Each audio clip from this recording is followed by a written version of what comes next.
অধ্যাপক ডক্টর কাজী আহসান হাবিব, আপনাকে আবারও স্বাগত জানাচ্ছি। আমরা চাঁদপুর নিয়ে একটা প্রতিবেদন দেখছিলাম যে সেখানে আগে প্রতিদিন প্রায় 1400 থেকে 1500 মন করে ইলিশ ঘাটে আনা হতো। এখন সেই সংখ্যা দাঁড়িয়েছে মাত্র 50 থেকে 60 মনে। এই সংকটটা কিভাবে দেখছেন? আসলে আপনি ঠিকই বলেছেন। আসলে বিগত বছরগুলোর তুলনায় এটা গবেষণাপ্রাপ্ত ফলাফলে দেখা যাচ্ছে ইদানিং কিন্তু এই গত 1.5-2 বছর ইলিশ মাছের উৎপাদন অনেক কমে গিয়েছে। আসলে উৎপাদন কমে যাওয়ার আপনারা প্রতিবেদনেই বলেছেন অনেকগুলো কারণ আছে, জলবায়ুর পরিবর্তন হোক বা দূষণ হোক। তো আসলে ধরা যে এই যে ডাটাটা আপনি বলেন এটা বেশ কয়েক বছর আগে। তো এখন ইলিশের কমার বেশ কয়েকটা কারণ, যেমন আপনার যে নাব্যতা এবং বিশেষ করে আমাদের ইলিশে চলার পথে মাইগ্রেটরি রুট যে যখন সাগর থেকে নদীতে আসে, এখানে অনেক ডুবোচর তৈরি হয়েছে নাব্যতা সংকটের। এই ডুবোচরগুলোর কারণে ইলিশ কিন্তু প্রপারলি ঢুকতে পারছে না, বা যে জায়গায় তার যে ডিম দেওয়ার কথা, খাদ্য খাওয়ার কথা, ওই জায়গাগুলোতে হয়তো যেতে পারছে না।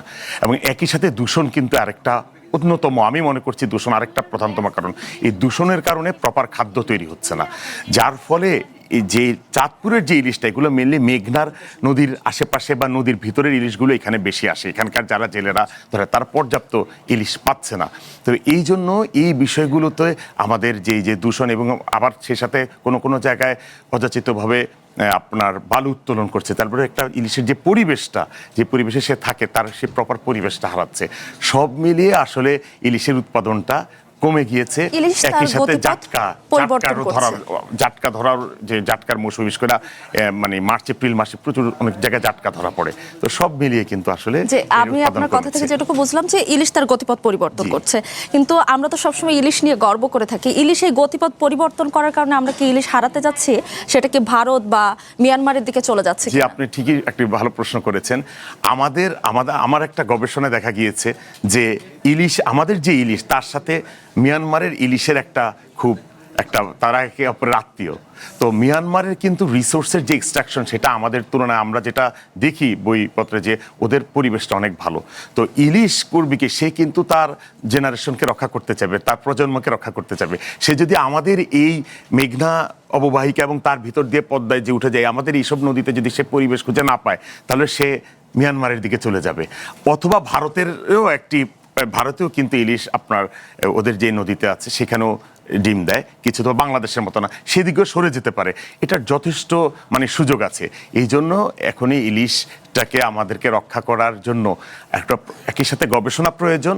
আমি মনে করছি যে আগামী 3-4 বছর একটা দীর্ঘমেয়াদী গবেষণা করে প্রপার কারণগুলো ফাইন্ড করা প্রয়োজন। বেশ সময় নিয়েই তো আপনারা গবেষণা করছেন, গবেষণা হচ্ছে এগুলো, কিন্তু এটা আসলে কোনো ফলাফল আসছে না এরকম না। এই যে ইলিশ একটা সময়, আজ থেকে প্রায় 10-15 বছর আগে মাত্র আমাদের দেশ উৎপাদন ছিল 1 লক্ষ মেট্রিক টন। এখন এটা কিন্তু প্রায় 6 লক্ষ মেট্রিক টন গত 2 বছর আগে হয়েছে উৎপাদন। আবার কিন্তু অবশ্য মাঝখানে এখন প্রায় 5 লক্ষে কিছুটা কমে এসছে লাস্ট 1-2 বছরে। তাহলে এই গবেষণায় কারণে এই যে বিভিন্ন অভয়াশ্রম করা, ব্যানিং পিরিয়ড, এগুলো গবেষণা থেকে আসছে, যার ফলে ইলিশের উৎপাদন বেড়ে গিয়েছিল। তো গবেষণা এবং উন্নয়ন এটা পাশাপাশি চলবে। এই যে একটা গবেষণা, আপনি এক জায়গায় হয়তো ভালো প্রোডাকশন পাচ্ছেন, একটা ভালো ফলাফল পাচ্ছেন, পাশাপাশি আরেকটা সমস্যা তৈরি হচ্ছে, তাহলে ওই সমস্যাকে উত্তরণের জন্য আবারও গবেষণা প্রয়োজন। এই জন্য গবেষণা পাশাপাশি চলবে, গবেষণা কিন্তু থেমে গেলে চলবে না। যে গবেষণাটা হচ্ছে সেটা ফলাফল কিভাবে পাচ্ছেন, মানে ফলাফল কি আসছে? হ্যাঁ, ফলাফল আসছে। যেমন আপনার যে ইলিশ যে অক্টোবর মাসে আপনার আশ্বিনের ভরা পূর্ণিমায়, প্রথম পূর্ণিমায় যে পিক সবচাইতে বেশি ডিম দেয়, ওই সময় যে 21 দিন আমরা ব্যানিং পিরিয়ড দিলাম, বন্ধ করছে ইলিশকে রক্ষা, এটা তো গবেষণার মাধ্যমে এসছে। অভয়াশ্রম যে আমাদের 5টি আছে, এটা কিভাবে আসছে যে ওই জায়গায় আমাদের বিচরণের ক্ষেত্রে ইলিশের ওই জায়গায় মাছকে ধরা যাবে না। তো এগুলি সবই গবেষণার অংশ। এই জন্য গবেষণা করলেই কিন্তু তার থেকে ফলাফল নিয়ে আমরা ভালো এটার ইমপ্লিমেন্টেশন হবে। এই জন্য গবেষণায় ফলাফল এখন হয়তো যে আপনি যেটা বললেন যে এখন আবার যে নদী দূষণ, তাহলে এইটাকে কিভাবে আমরা রক্ষা করে ইলিশটাকে প্রতিরোধ করে ইলিশটাকে রক্ষা করতে পারি, এগুলো গবেষণার বিষয়। গবেষণার কথা বলছেন, এরপর যে আরেকটা বিষয় জানতে চাই যে সেপ্টেম্বর অক্টোবরে ডিম পাড়ার উপর নির্ভর করে আপনারা একটা সিদ্ধান্তে উপনীত হবেন, কিন্তু এখন যে অবস্থা নদীর, তাতে কি আসলে ঠিকভাবে ডিম পাড়তে পারবে ইলিশ? আসলে এই জুন জুলাই থেকেই কিন্তু আপনার যখন বৃষ্টিপাত শুরু হয় বর্ষায়, তখন উজানে প্রচুর বৃষ্টিপাত হয় এবং স্বাদু পানির যে স্যালিনিটি অনেক কমে যায়, স্বাদু পানির পরিমাণ বেড়ে যায় এবং প্রচুর পানি সাগরে নামে। আর তখনই কিন্তু ইলিশেরও এখন ডিম দেওয়ার ম্যাচুরিটি আসছে, সেও মাইগ্রেশন শুরু করে। তো সেপ্টেম্বর অক্টোবরে গিয়ে এটা সবচাইতে সর্বোচ্চ পরিমাণ হয়, তখন মা ইলিশগুলো প্রচুর পরিমাণে সর্বোচ্চ পরিমাণে নদীতে প্রবেশ করবে তখন, কারণ এইদিকে প্রচুর স্বাদু পানির ভরপুর এই নদীগুলো।